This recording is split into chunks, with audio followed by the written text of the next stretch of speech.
Oh my God. Look at all this. It's beautiful.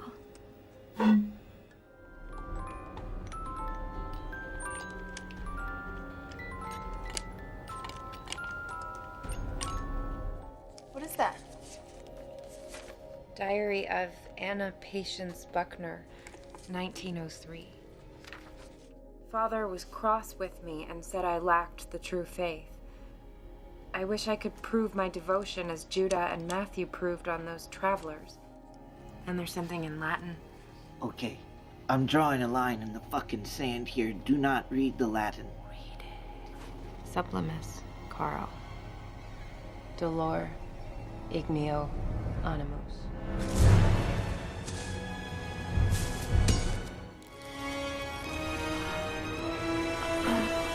We have a winner! It's the Buckners, ladies and gentlemen! The Buckners pull the W! As much as I love horror, I have to admit that sometimes things can get a little predictable, especially when it comes to old school slashers or torture-filled splatter films.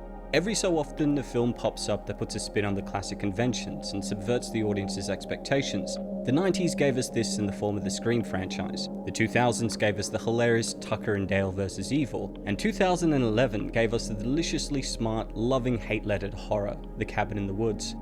Though the plot of the film initially appears to be a variation of the traditional horror formula seen in films like The Evil Dead, with college students getting terrorized by supernatural forces in a remote cabin, the movie's actually a clever analysis and subversion of horror tropes, and a meta-commentary on our bloodthirsty obsession with seeing teenagers that embody classic archetypes get slashed.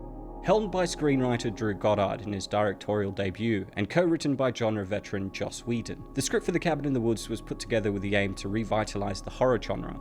While the two are still avid horror fans, both filmmakers felt that the genre was getting dumbed down as time went on, and they were becoming increasingly disappointed by the lack of creativity and the dull writing of contemporary horror films. From teenagers acting like idiots to the devolution of horror into torture porn and a long series of sadistic comeuppances. The resulting film, born out of these frustrations, is a genre-redefining mashup filled with references, critiques, and Easter eggs. Mordecai, baby, what's happening? How's the weather up top? The lambs have passed through the gate. They are come to the killing floor. Well, you're doing a great job out there. Bathe them in the crimson of... Am I on speakerphone? No, absolutely not. Speakerphone, no, I wouldn't do that. Yes, I am.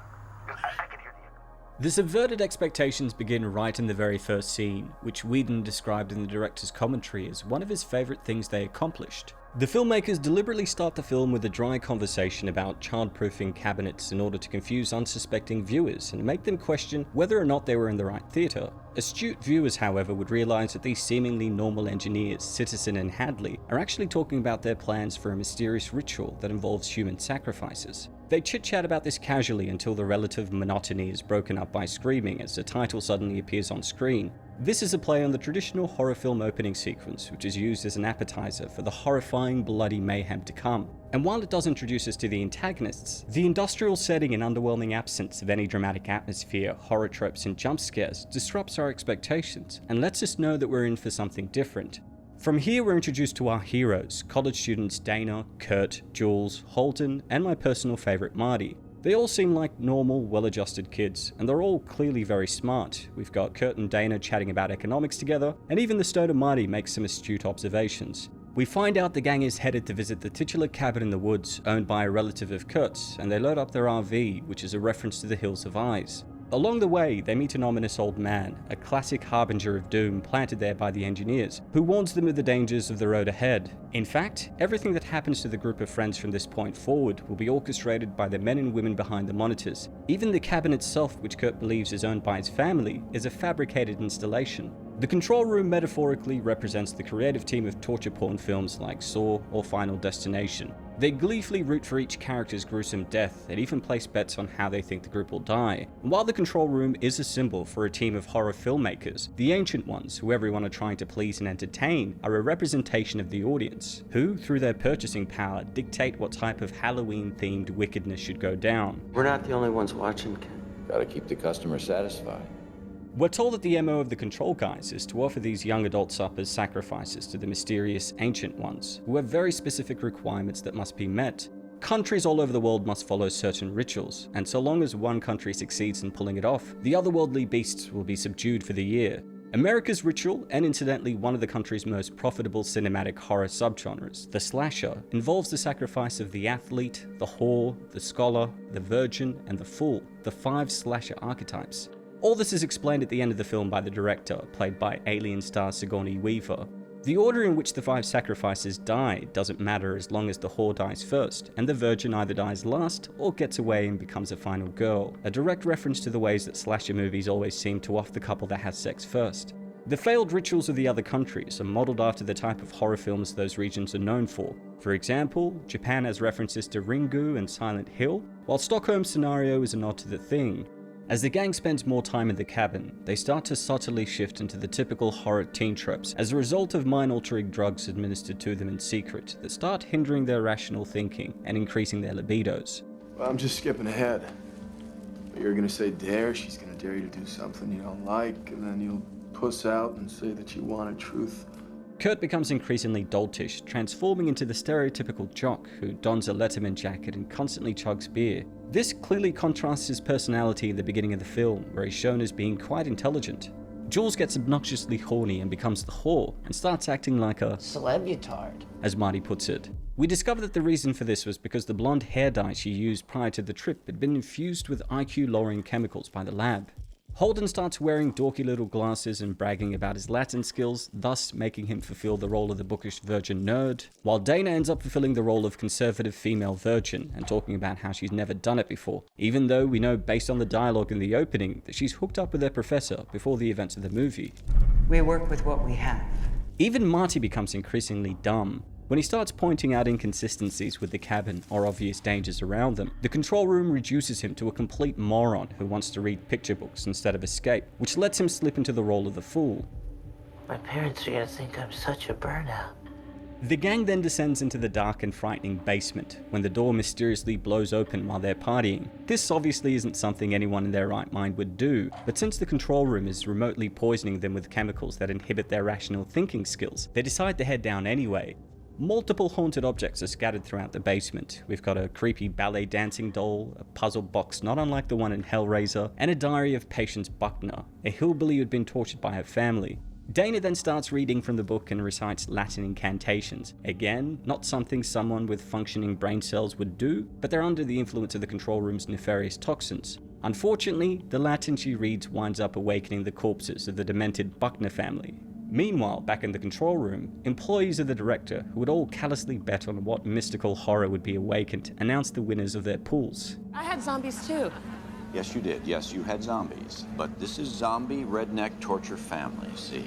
They're entirely separate species. The control room then deploys pheromone mists to get Jules and Kurt to have sex in the dark, eerie woods, something that a normal couple probably wouldn't choose to do, but those crazy teens in horror movies always seem to think it's a good idea. The movie posits that the only reason teens would get so horny that they become blind to obvious horrors would be because someone was manipulating them to do so, in most cases a really bad screenwriter. Naturally, since Jules just had sex, she's the first to be slaughtered, thus fulfilling the first portion of the ritual.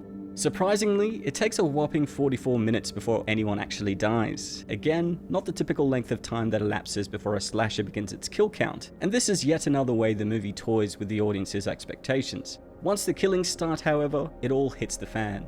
After Hadley, Citizen, and company start prematurely celebrating their successes, they learn that every country's rituals have failed, including Japan, who, as is to be expected, has traditionally excelled every year. This essentially means that the American group is humanity's last hope, and the fate of the world depends on these kids getting killed. Because of this, the exits to the cabin area become sealed as the stakes are raised and the team buckles down. Marty then ends up getting snatched up by one of the Buckner zombies, while Kurt, Dana, and Holden reunite. When they find that they're unable to leave via the RV thanks to a tunnel collapse triggered by the control room, Kurt decides to try and jump over the ravine with his motorcycle and bring back help. The escape attempt here is fantastic. Kurt gives a rousing emotional speech, he revs up his motorcycle, looking heroic and badass, and launches over the ramp, only to suddenly crash into a force field and crumple into the abyss. It's another great example of the ways the Cabin in the Woods throws curveballs at the audience. Who would have possibly guessed that our hero, Thor, would get taken out by something as ridiculous as an invisible wall? Shortly after Kurt's death, Holden gets impaled by a zombie, and the lab crew mistakenly believe that Dana, who's now under attack from a zombie, is the only survivor, and since she's their virgin, they think that they've won. Unfortunately for them, Marty's weed had inoculated him to the chemicals, allowing him to regain his wits and save Dana. Together, the pair catch a ride on a hidden elevator that leads down into the lab, and this is where things go absolutely insane.